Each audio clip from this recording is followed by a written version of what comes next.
우리가 어떤 책을 읽거나 강의를 들을 때 보면 잘 이해가 가지 않을 때가 있습니다.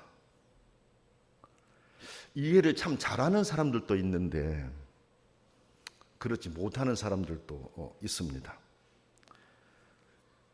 그것은 책의 내용이 틀려서가 아닙니다. 또 강의를 하는 사람의 강의가 잘못돼서도 아닙니다.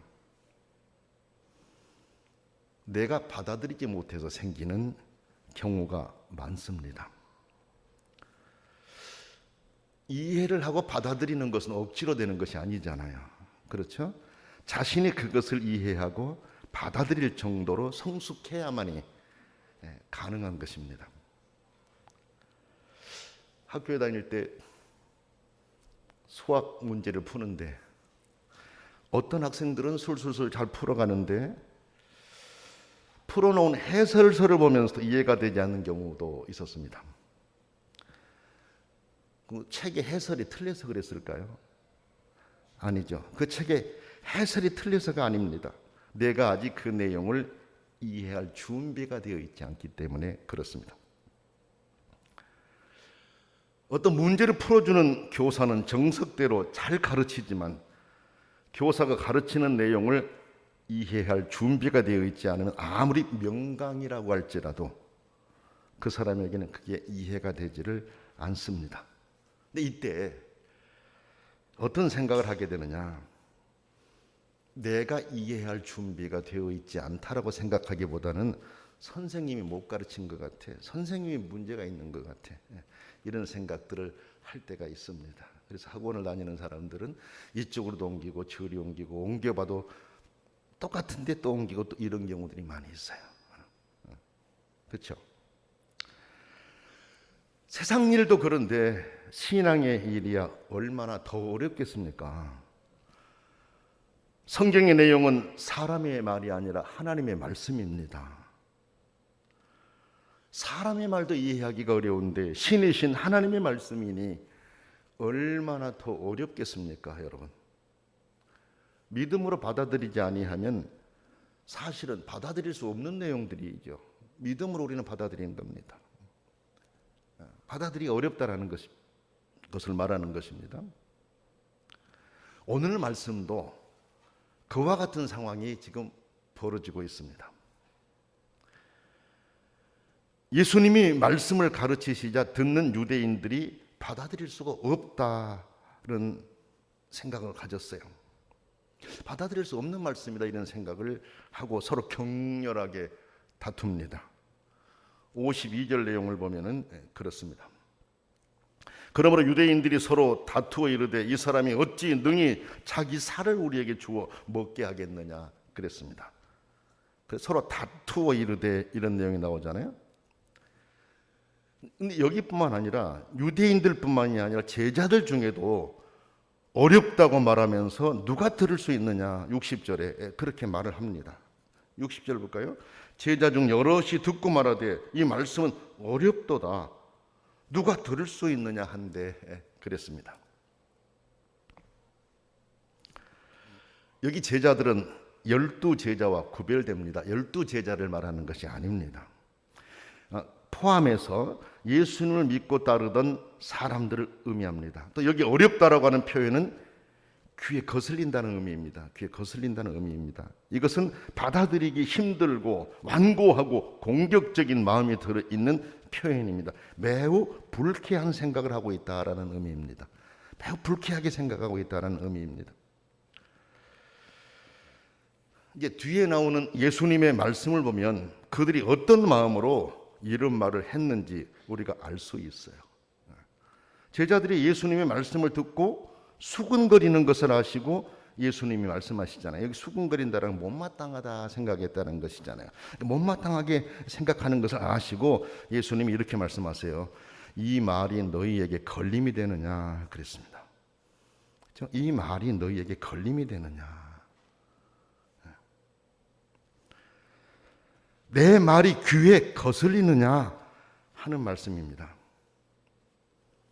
사람들이 말을 하다 보면 청중의 반응을 어느 정도 파악할 수가 있잖아요.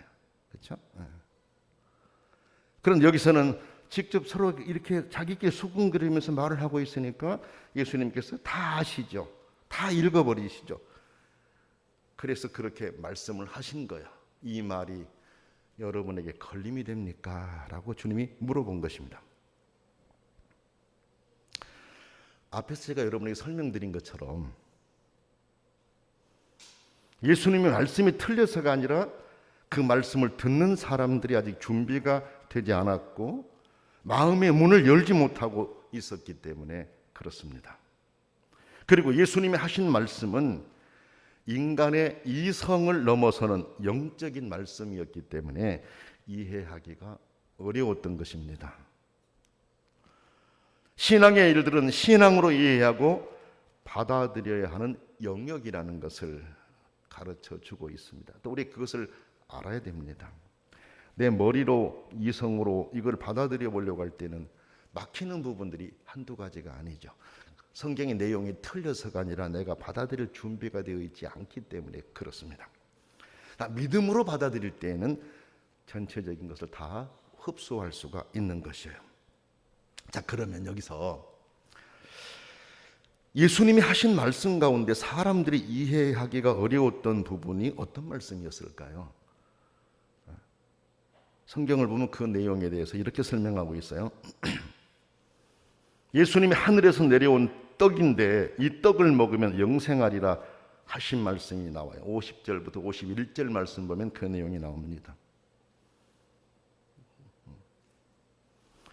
또 예수님의 살을 먹고 예수님의 피를 마시는 자는 영생을 가졌고 마지막 날에 예수님이 그를 다시 살리리라 하신 말씀이에요. 53절에서 58절에 나온 말씀입니다. 예수님의 살을 먹는다, 예수님의 피를 먹는다, 이것이 영생이다, 이것이 구원이다, 다시 살린다,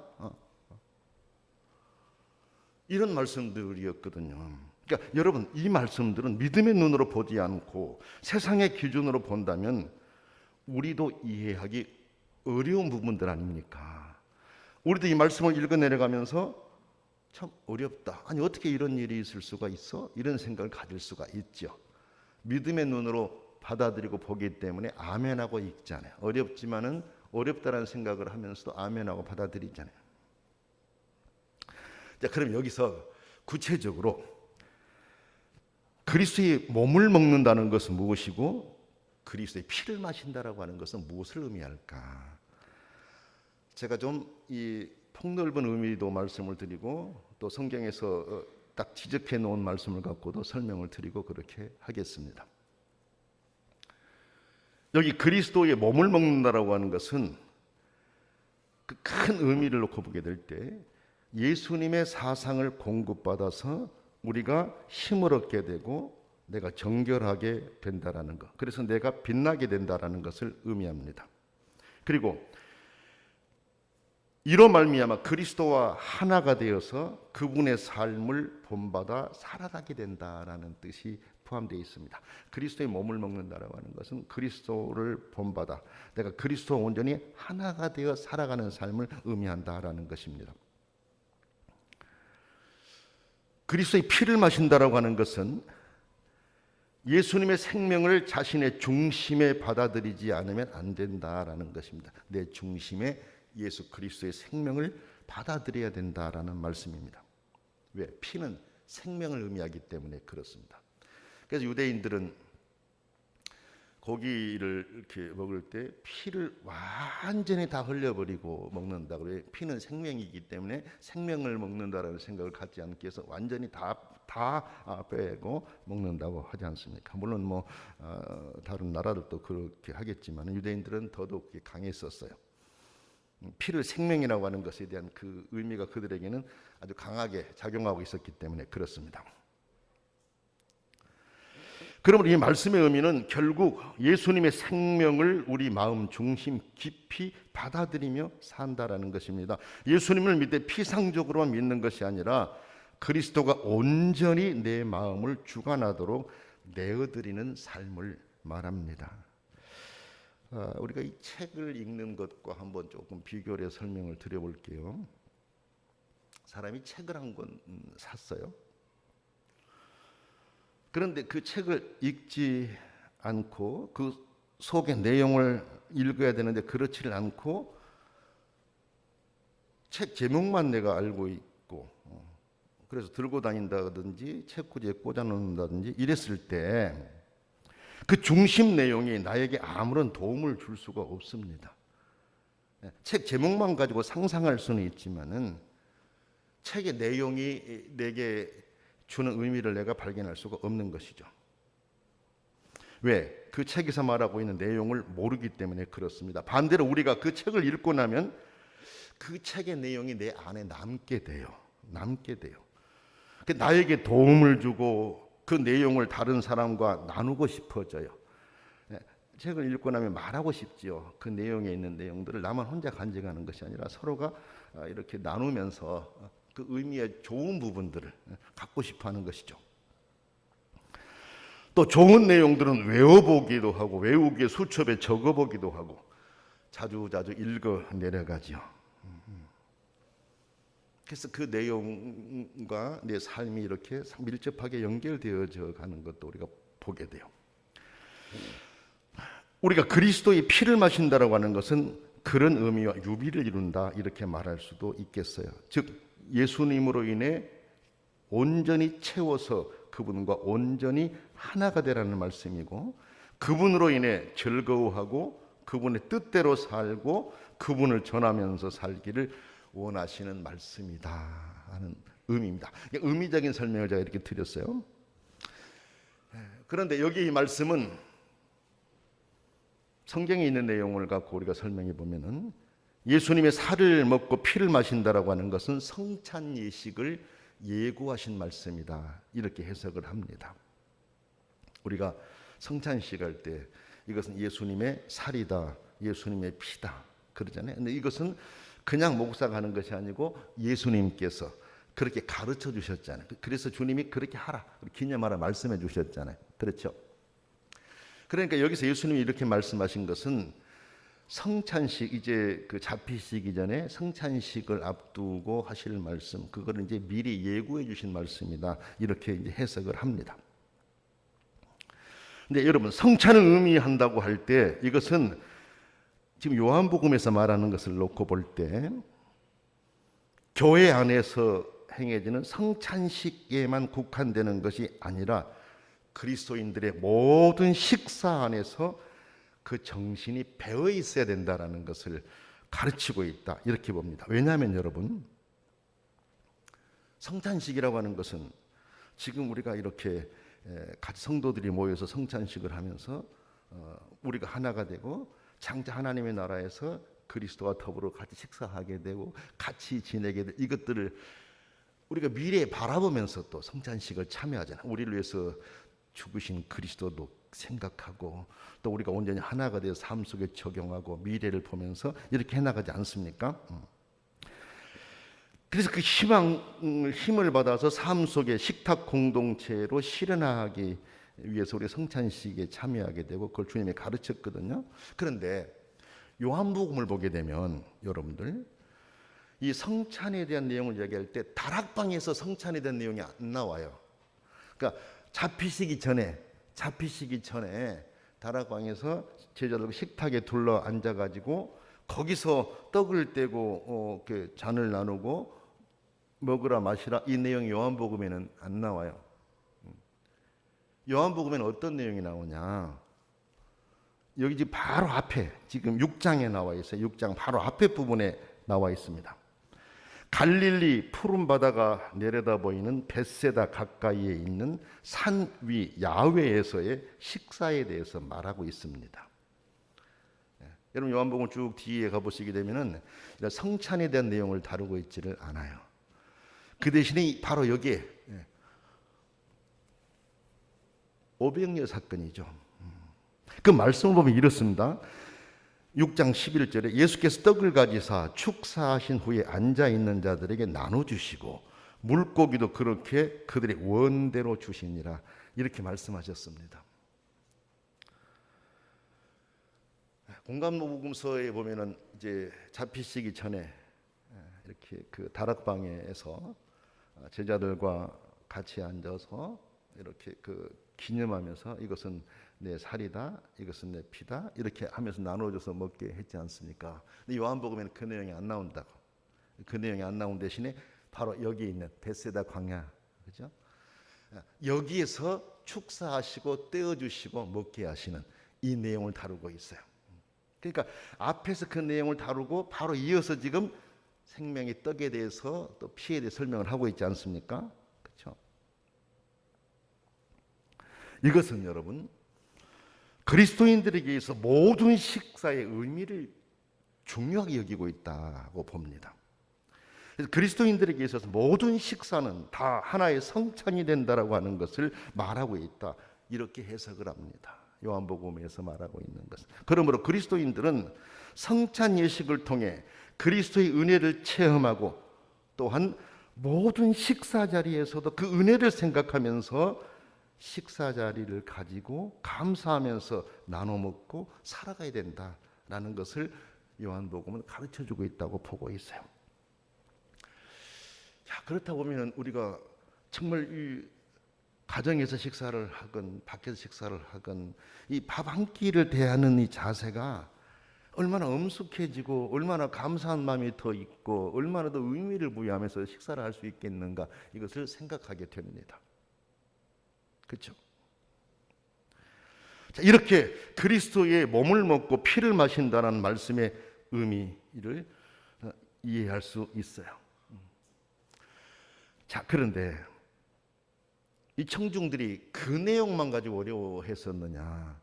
성경을 보면 직접적으로 어려웠던 내용이 하나가 있어요. 아까 방금 살을 먹는다, 피를 마신다 이게 이제 어렵다고 했는데 더 구체적으로 청중들이 어려웠던 것이 무엇이냐?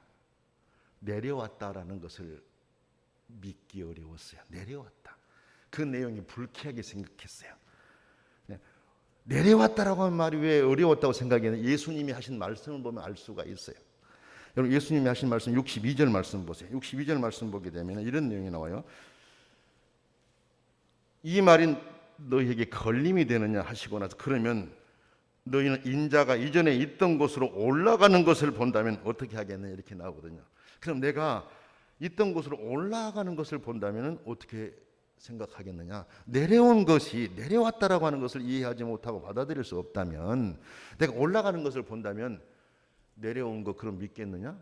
어떻게 하겠느냐? 내려온 것이 내가 올라간 것을 본다면 내려온 것을 틀렸다고 말하겠느냐? 그렇게 말씀하신 거예요. 그렇죠? 예수님이 내려왔다라는 건 하나님이 내려오셨다 이 개념인데 받아들이기 어렵다라는 것이죠. 사람 몸을 입고 오셨으니까. 그래서 그 부분을 굉장히 어려워하니까 내가 그러면은 올라갈 텐데 올라가는 걸 보면 어쩌겠느냐? 예수님 부활해가지고 승천하신 것을 설명하고 있다 이렇게 보면 됩니다. 그러니까 내려왔다는 것을 믿기가 어렵다면 부활하여 승천하신 것을 본다면 어떻게 하겠느냐 이 말씀인데 이것은 장차 그런 일이 있을 것을 말씀하시면서 예수님은 실제로 하늘에서 내려오신 분이다라는 것을 청중들에게 설명하신 거예요. 설명하신 거죠. 자, 본인들이 듣다가 어려웠는데 아무리 그 부분에 대해서 설명을 잘한다고 설명을 해도 내가 듣고 어렵고 또는 불쾌하게 생각했는데 그 설명을 받아들이기가 쉽겠어요? 어렵지요. 어렵지요. 일단은 내가 그 이해하기 어렵다고 생각했고 좀 불쾌하다 생각을 하고 그러면 이제 반응들이 나타나요. 근데 반응들에 대해 성경은 몇 가지를 설명하고 있어요. 첫째는 변절하는 사람들이 생겼다라는 거죠. 66절 말씀 한번 볼까요? 그때부터 그의 제자 중에서 많은 사람이 떠나가고 다시 그와 함께 다니지 아니했다 그랬습니다.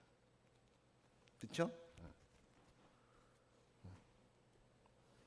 어렵다. 누가 들을 수 있겠느냐? 또 그리고 서로 다투고 이런 일이 있고 나서 변절자가 생겼다라는 거죠. 그래서 그때부터라는 표현을 쓰고 있잖아요. 그때부터 그의 제자 중에서 많은 사람이 떠나가고 다시 그와 함께 다니지 아니하니라 이렇게 말씀해요. 갈릴리에서부터 함께하고 예루살렘에 입성하실 때 호산나 외치던 무리였지만은 이제 떠나갑니다. 잘 될 때는 따랐지만은 이제 주님 십자가에 처형되게 될 이 십자가를 향해 가고 있었기에 떠난 것입니다. 얼마나 많은 청중들이 예수님이 기적을 행하실 때 따라다녔습니까? 심지어 왕으로 삼으려고 했지 않습니까? 그래서 예수님이 피하신 내용도 요한복음에 나오지 않습니까? 그런데 여기에서 예수님이 이 말씀을 하시니까 이제는 예수님은 돌아가신다는 생각을 하면은 이제 끝나는 거구나. 그건 따라다니는 내 의미가 없겠네. 이 생각을 하게 되는 거죠. 그래서 이들은 떠났습니다. 둘째로는 타락한 사람들이 나타났습니다. 64절과 70절, 71절의 내용을 보면 알 수가 있어요. 64절 말씀 보게 되면은 너희 중에 믿지 아니하는 자들이 있느니라 하시니 이는 예수께서 믿지 아니하는 자들이 누구며 자기를 팔 자가 누구인지 처음부터 아심이러라 이렇게 말씀하고 있습니다. 가룟 유다와 같은 경우를 말합니다. 이제 완전히 타락하고 예수님을 팔아넘겨버리는 이런 상황까지 이제 온 것이죠. 세 번째는 그런 상황 속에서도 결심하는 사람이 나타났습니다. 어렵다라고 생각을 하는 사람들이었겠지만은 그럼에도 불구하고 결심하는 사람들이 있었는데 시몬 베드로와 같은 사람이 그렇습니다. 67절 말씀 한번 보세요. 예수께서 12 제자에게 이르시되 너희도 가렸느냐 그랬습니다. 너희도 가렸느냐. 시몬 베드로가 대답하되 주여 영생의 말씀이 주께 있사오니 우리가 누구에게로 가오리까? 우리가 주는 하나님의 거룩하신 자인 줄 믿고 알았사옵나이다.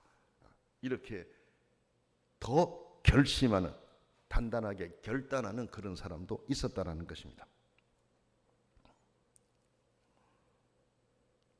성도 여러분, 오늘 우리에게도 성경의 내용은 이해하기가 어려운 부분들이 많을 것입니다. 우리가 가진 이성과 세상의 이해 기준으로는 받아들이기 어려운 부분들이 많다라는 것입니다. 그러나 우리는 그런 어려운 말씀드림에도 불구하고 믿음으로 받아들이고 또 받아들이려고 노력하고 있습니다. 그래서 우리는 이 자리에 앉아 있는 것입니다. 그런데 여러분, 이것이 우리가 이 자리에 앉고 싶어 앉은 것이냐? 아니라고 했어요. 이것은 우리의 선택이 아니라 하나님의 은혜다라고 65절에 말씀하고 있어요. 65절 말씀을 볼까요? 또 이르시되 그러므로 전에 너희에게 말하기를 내 아버지께서 오게 하여 주지 아니하시면 누구든지 내게 올 수 없다 하였노라 그랬습니다. 그렇죠? 내 아버지께서 오게 하여 주지 아니하시면 누구든지 내게 올 수 없다. 하나님이 불러주셨기에 우리는 그리스도의 복음을 받아들였습니다. 하나님이 불러주셨기에 우리는 예배를 사모하고 예배를 그리워하고 예배의 자리에 앉아 있는 것입니다. 우리에게 이런 은혜를 주신 하나님이 우리의 삶 속에서도 더 놀라운 역사를 이루어 가실 줄을 믿고 기대합니다. 하나님의 은혜로 하나님의 사람들이 되게 하셨으니 하나님 안에 있는 즐거운 일들이 지금 예배하는 여러분 안에서 역사하고 또한 여러분이 살아가는 삶의 자리에 가정에 능력 있게 역사하시기를 원합니다. 기도하겠습니다. 존귀하신 하나님 아버지, 하나님의 말씀이기에 하나님 말씀이 사람의 언어로 쓰여졌기에 우리의 이성으로 우리 합리로 온전히 이해하고 받아들이기가 어렵다라는 것을 성경을 통해 알게 하시니 감사합니다. 전능하신 하나님 아버지, 그렇지만 믿음의 눈으로 받아들이게 하시고 예배하게 하신 아버지, 이를 위해서 하나님 아버지가 먼저 저희들을 불러주셨고 은혜 안에 거하게 하시니 감사합니다. 이 은혜를 마음에 새기면서 살아가게 하시고 그렇게 살아가는 성도들에게 주의 은혜가 충만히 임하고 하나님의 역사가 능력 있게 임하기를 간절히 원하오니 역사에 주옵소서. 예수님의 이름으로 기도드립니다. 아멘.